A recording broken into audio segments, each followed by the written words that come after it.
আসসালামু আলাইকুম। আমি ফারিয়া। আমার ফারেস ফ্যামিলি ব্লগ চ্যানেলে সবাইকে আরও একবার স্বাগত জানাচ্ছি। কাছে এবং দূরে যে যেখান থেকে আজকের ব্লগটি দেখা শুরু করেছেন, আশা করি সবাই আল্লাহর রহমতে ভালো আছেন, নিরাপদে আছেন। আলহামদুলিল্লাহ, আমি আমার পরিবার পরিজন নিয়ে ছানাপোনা নিয়ে ভালো আছি। শুক্রবার মানে ছুটির দিনের ব্লগটি আপনাদের সাথে শেয়ার করছি। সকাল থেকে নাস্তা দিয়ে কিন্তু আজকে ভিডিওটি শুরু করেছি। ফ্রোজেন করা পরোটা ছিল, সেটা সেঁকে নিচ্ছি আর সাথে চা করেছি এখানে। তো আজকে কিন্তু দুপুরে রান্না বান্নার কোনো তাড়া নেই, একদমই ধীর গতিতে সকালে নাস্তাটা করে নিচ্ছিলাম। সাথে একটু আম কেটেছি আর আজকের জন্য ডিম পোচ করেছি আর আমাদের জন্য চা। তো আমাদের কিন্তু চা হলে চা দিয়ে আমরা রুটি খেয়ে নেই। আমার কাছে কিন্তু আম দিয়ে রুটি খেতেও বেশ ভালো লাগে। আফসির আব্বু খেতে আসলে আফসির আব্বুকে গরম গরম ডিম পোচ করে দিব। ব্যাস, এটা দিয়েই কিন্তু আমাদের সকালে নাস্তা করা হয়ে যাবে। আমার ছোট্ট ছানাও কিন্তু এখন আমার সাথে একটু একটু করে রুটি খায়, চাতে ভিজিয়ে দিলে কিন্তু মাশাআল্লাহ সে খেয়ে নেয়। তো চলুন, নাস্তা করতে করতে আপনাদেরকে সেই মহামূল্যবান কথাটি স্মরণ করিয়ে দিতে চাই। আমার ভিডিও যারা দেখা শুরু করেছেন, প্লিজ একটা লাইক দিবেন যদি ভিডিও ভালো লেগে থাকে। আর যারা আমার চ্যানেল আজকে প্রথম আমার ভিডিও দেখছেন, আমার ভিডিও দেখতে দেখতে যদি কোনো অংশ একটু হলেও ভালো লেগে যায় আর যদি মনে হয় আমার চ্যানেলটি সাবস্ক্রাইব করে রাখার উপযুক্ত, প্লিজ আমার চ্যানেলটি সাবস্ক্রাইব করে পাশে থাকবেন। এরই মধ্যে যারা আমার ছোট্ট চ্যানেলটিকে একটু একটু করে বড় করতে সাহায্য করছেন, সবাইকে অনেক ধন্যবাদ জানাচ্ছি। আগে কিন্তু আমার ছোট্ট ছানা আম খেত, আম চটকিয়ে দিলে খুব সুন্দর খেয়ে নিত, এখন আর খায় না। তা আম খেলেই সে এখন বমি করে।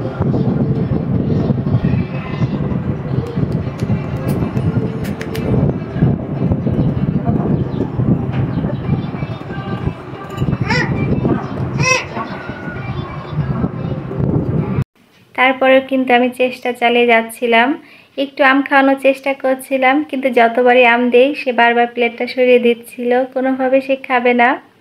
আমার কাছে মনে হয় একজন মা নিশ্চিন্তে থাকে যখন তার বাচ্চারা ঠিকঠাক মতো খাওয়া দাওয়া করে, সুস্থ থাকে।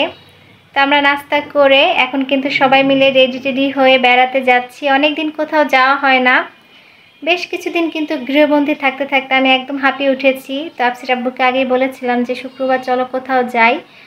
তো ছানাপোনাদের রেডি করেছি, নিজে রেডি হয়েছি। আর আমার ছোট্ট ছানা কিন্তু বুঝতে পারে যখন আমি রেডি হই কি যে খুশি হয়। সে বোঝে যে এখন মামুনি বাইরে যাবে বা আমরা ঘুরতে যাব। আর আপু অনেক দিন ধরে বলছিল বাসায় বেড়াতে আসো, তো যাবো করে আর যাওয়া হয়নি, কারণ দেশের পরিস্থিতি তো কিছুদিন ভালো ছিল না। তো এখন যেহেতু সব কিছু ঠিক হয়েছে, তো ভাবলাম যাই আজকে ঘুরে আসি। আর শুক্রবার যেহেতু রাস্তা ফাঁকা থাকবে, খুব বেশি সময়ও লাগবে না। গাজীপুর থেকে মিরপুর যেতে কিন্তু খুব একটা সময় লাগে না, 1 ঘন্টা 40 মিনিট বা 20 মিনিটের মতো লাগে।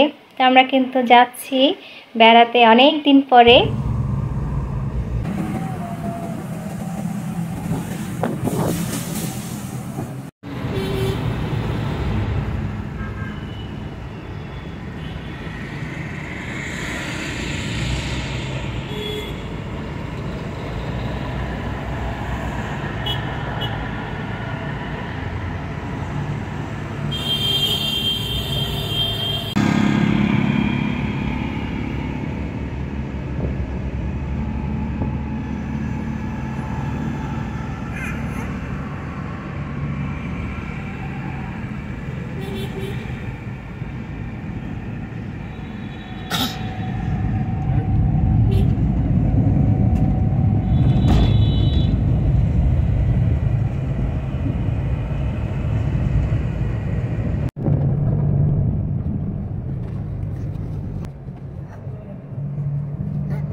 ছুটির দিন হওয়াতে কিন্তু রাস্তা ফাঁকা ছিল, একদমই জ্যাম ছিল না।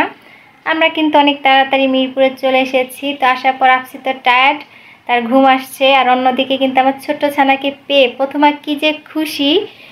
ছোট্ট ছানা কান্নাকাটি করছিল, কিন্তু কোনোভাবেই সে আমার কাছে দিবে না। আমাকে বলে যে আমি ছোট্ট ছানার কান্না থামাচ্ছি, দাঁড়াও। তো অন্য রুমে নিয়ে যাচ্ছিল, সে ঘুম পাড়ানোর চেষ্টা করছিল। তো মেয়ে বাচ্চারা এরকমই অনেক কেয়ারিং হয়। অন্যদিকে কিন্তু ছেলে বাচ্চারা দেখা যায় একটু খোঁচা দিয়ে দিবে, যেমন আমার আফসি করে। ছোটো ছানা যখন ঠান্ডা থাকে চুপচাপ থাকে তখন কিন্তু আফসি ঠিকই একটু চিমটি দিবে বা একটু কান্না করানোর চেষ্টা করবে। আর মেয়ে বাচ্চারা সত্যি অনেক বেশি কেয়ারিং হয়। তো আমার ভাগ্নিকে দেখি যে অনেক বেশি কেয়ারিং, সে নিয়ে যে ঘুম পাড়ানোর চেষ্টা করছে, আবার মাঝে মধ্যে কিন্তু বলে আমার কাছে দাও, আমি ছোট্ট ছানাকে খাইয়ে দিচ্ছি। অনেক আদর করে মাশাল্লাহ। আপুর কিচেনে এসে দেখছিলাম যে আপু কী কী রান্না করছে। তো দেখলাম ডিম সিদ্ধ দিয়েছে, ডিম ভুনা করবে, আর সাথে রোস্টের জন্য চিকেনটা ভেজে নিচ্ছে, রোস্ট রান্না করবে। আর গরুর মাংস রান্না করা হয়ে গিয়েছে। তো আপুকে বলছিলাম এত ঝামেলা করার কি দরকার, আর যেহেতু বিকালে একটু ঘুরতে বের হব। তো আপু বললো যে রোস্ট আফসি পছন্দ করে, আফসির জন্য রোস্ট রান্না করেছি, আর তোমাদের জন্য গরুর মাংস আর ডিম ভুনা। তো আপু সবসময় কিন্তু আফসির পছন্দের খেয়াল রাখে, আফসি কি পছন্দ করে খেতে। তো দেখা যায় আপুর বাসায় যখনই যাই সবসময় কিন্তু রোস্ট, তারপর চিংড়ি মাছটা থাকে, যেহেতু খুব বেশি পছন্দ করে আফসি। কারণ আফসি কিন্তু সব খাবার খায় না, দেখা যায় চিংড়ি মাছ, তারপর চিকেন রোস্ট, আর হচ্ছে শুটকি মাছটা। আমি যদি চিকেন ঝাল ঝাল করে রান্না করে দিই তখন কিন্তু খাবে না, কিন্তু রোস্ট করে রান্না করে দিলে কিন্তু আবার আফসি পছন্দ করে। আপু কিন্তু খুব মজার করে চিকেন রোস্টটা রান্না করেছিল, আর সাথে কিন্তু আপু পোলাও রান্না করেছে। আমি আপুর জন্য কিন্তু মারিয়াপুর পেজ থেকে ঘি নিয়েছিলাম হাফ কেজি। তো আপু কিন্তু ওই ঘিটা দিয়ে আজকে পোলাও রান্না করেছে। আমি যাওয়ার পর কিন্তু ওই ঘিটা দিয়ে পোলাও রান্না করেছিল, এত মজার হয়েছিল। তো ঘিটা কিন্তু আপু খুব পছন্দ করেছে। আপু বললো যে হ্যাঁ ঘিটা খুব ভালো, ঘ্রাণটা অসম্ভব সুন্দর।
আফসির আব্বু প্রথম আর আফসিকে নিয়ে দুপুরে খাবারটা খেয়ে নিচ্ছিল। অন্যদিকে কিন্তু আমার ছোট্ট ছানা ঘুমাচ্ছে, ঘুম থেকে উঠলে ওকে একটু খাইয়ে দিব।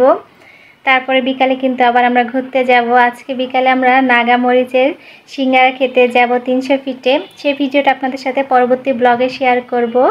তো এতক্ষণ অনেক ধৈর্য আর ভালোবাসা নিয়ে আমার পুরো ভিডিওটি দেখার জন্য সবাইকে অনেক ধন্যবাদ জানাচ্ছি। ফারিয়াস ফ্যামিলি ব্লগ চ্যানেল থেকে আমি ফারিয়া সকলের সুস্বাস্থ্য এবং দীর্ঘায়ু কামনা করছি। সবাই অনেক ভালো থাকবেন, নিরাপদে থাকবেন পরিবার পরিজন নিয়ে। আল্লাহ হাফেজ, আসসালামু আলাইকুম।